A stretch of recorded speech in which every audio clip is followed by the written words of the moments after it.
Hello and welcome to Community Connections. My name is Addison Davis, Superintendent of Schools. In this episode of Community Connections, we'll talk about one of our social-emotional learning priorities, a sense of wellness. With us to talk about these activities that will take place in the month of October will be the coordinator of mental health. This is Mrs. Heather McDonald. Also school counselor specialist, we have Erica Gilbert, along with Assistant Superintendent of Climate and Culture, Mr. Mike McCauley, known as the Professor. Today, as we talk about activities in October, we really want to focus on creating a healthy lifestyle for our children. So, Ms. McDonald, you put so much effort into creating a healthy environment for our students and also our employees as well. Talk about some of the activities that will take place in October in Clay County District Schools. Oh my goodness, we have so many things going on. So the very first week in October, we saw the National Walk and Bike to School Month, or Day, sorry. And that really helped us launch into taking care of our bodies. The second week, we looked at National Book Month. We encouraged kids to read a new book. We're really wanting them to stay active in their minds. The third week, we are getting into, which is this week, it's National School Lunch Week. So we want to make sure that they are putting the right things into their bodies. Next week, we have Red Ribbon Week. Yep. Red Ribbon Week is loaded with lots of things, focused primarily on drug prevention. Wednesday of next week is Unity Day. Unity Day is the primary day that we look at bully prevention. And then finally we wrap up with some self-care. We want to make sure that students are taking care of themselves emotionally and that we're taking care of our friends emotionally and checking in with one another. Awesome. So it sounds like an exciting week, a jam-packed month, I would say, within October, but really absolutely needed within our community in this time. You know, Professor, you've done a lot of work around mental health. These activities are truly needed, not only in Clay County, but throughout the state and throughout the nation. Your perspective of how these will truly impact our students in a positive manner?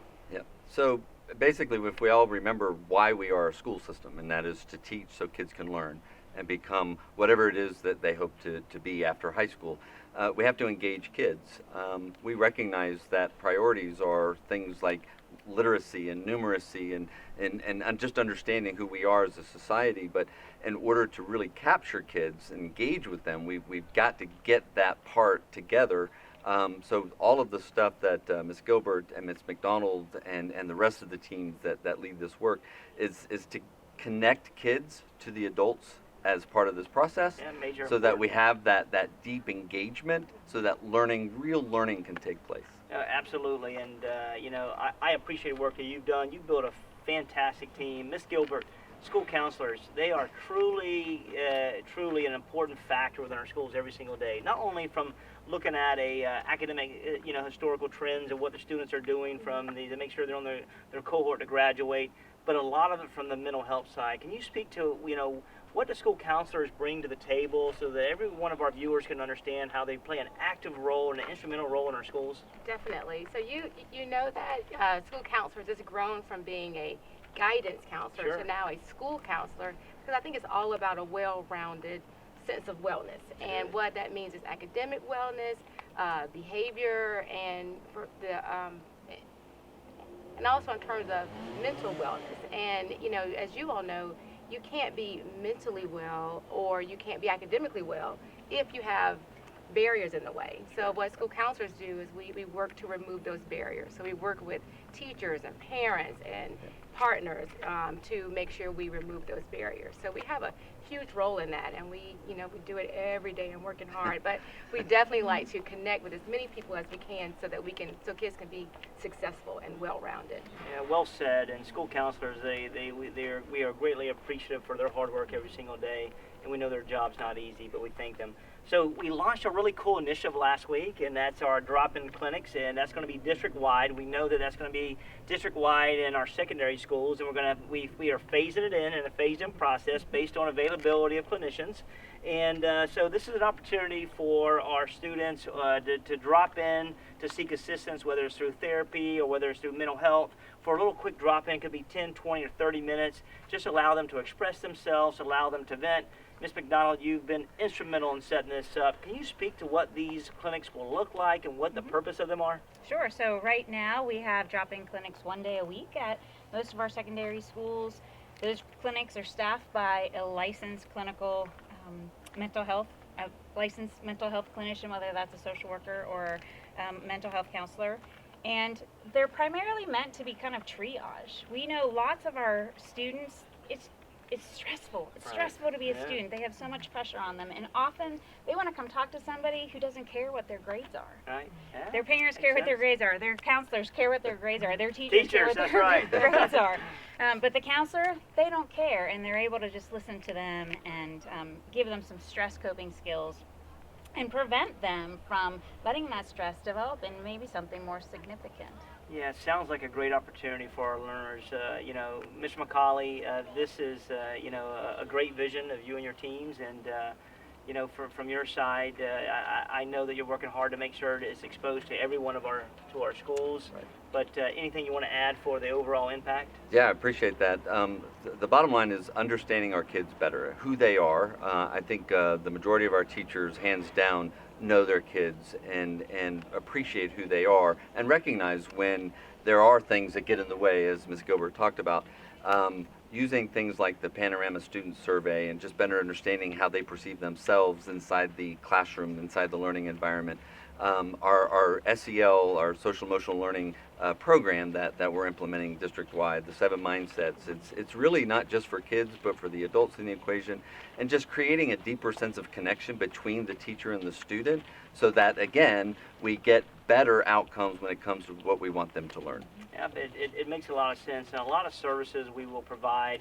We talk about the social-emotional priorities in our school district. One of the things that we truly wanted to do was to create a platform and a consistency throughout every one of our schools where we truly had a fixed social-emotional priorities that we can have an impact on our children's lives every single day. The first one is to make certain that we have a sense of wellness, which we're speaking to today. We have a sense of connectedness and a sense of safety. And these are 3 major aspects that will help us along the way better assist our children. And this is so for anyone, the SEL priorities, what have we seen in schools with the interaction with those? Well, the 7 mindsets, I think it has been explosive in a great way. I mean, the students are connecting with it, the The teachers. teachers are really loving school it. I mean, Yeah, I hear that and all going to class it are is, excited. and schools have just dived into it and taken it as part, that they've made it a part of their whole school culture. And I think that truly is going to make a difference in the students and the whole school community. To the point that's been made earlier, kids are under a great deal of stress today, not just because of academics, but everything outside of academics. And anything that we can do to help bring some sense of wellness there, some relief of that, so that they can be a learner in a way that we all remember being learners. And so the kinds of things that we're bringing to the table, this is just the beginning. We'll learn as we go, we'll adapt, we'll bring new things in. We certainly want to expand our mental health kind of coverage. We want to take better advantage of our community partnership schools that we have at 3 of our schools already. So there's a lot that we can do, and with our partnerships, I think honestly the sky's the limit. I agree, and again, hats off to the 3 of you, what you're doing for Clay County and what you're doing for students and also our employees. We have a lot of kickoff stuff we're doing with SOS initiatives. We have the 30, 60, 90-day initiative where a newcomer comes to our school, and every 30, 60, and 90 days we're checking in on them so they have a sense of connectedness to our schools. We have buddy benches in our elementary schools, and maybe I would sit on those buddy benches more than others, but the good thing is that our students know that if someone's sitting on that bench and they just really need a friend or someone to speak to, and our students are gravitating and using it every single day. So, thank you for what y'all do every single day for Clay County. Our job is to make certain that it's just not, mental health is just not a topic, but a systemic approach and a framework that really helps our students and helps our employees. And what we want to do is create the safest space possible to remove any barriers for our learners so they can be successful within Clay County. So, again, thank you again. We really appreciate it. For those of y'all who are watching, we really want to make sure we focus on the emotional, social, wellness of every one of our learners and every one of our employees.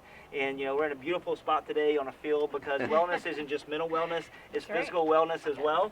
And, we got these young students that are running, getting out of it, taking advantage of their opportunity and their time to care about themselves. And we hope you'll join along the way in this great month. So thank you for everything you do. Thanks for trusting us with your children every single day. And I look forward to seeing you in our next episode of Community Connections.